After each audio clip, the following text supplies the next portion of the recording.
भावपूर्ण श्रद्धांजली. कैलासवासी रवी रमेश मुलगीर.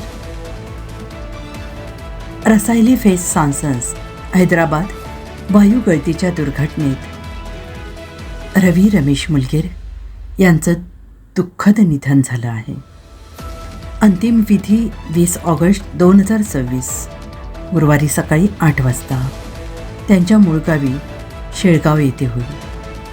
त्यांच्या अकाली निधनाने मुलगीर परिवारावर दुःखाचा डोंगर कोसळला आहे. त्यांच्या आत्म्यास चिरंतन शांती लाभो. तसेच या दुःखद प्रसंगी परिवारास हे दुःख सहन करण्याची शक्ती मिळो ही श्री महाविष्णू चरणी भावपूर्ण श्रद्धांजली.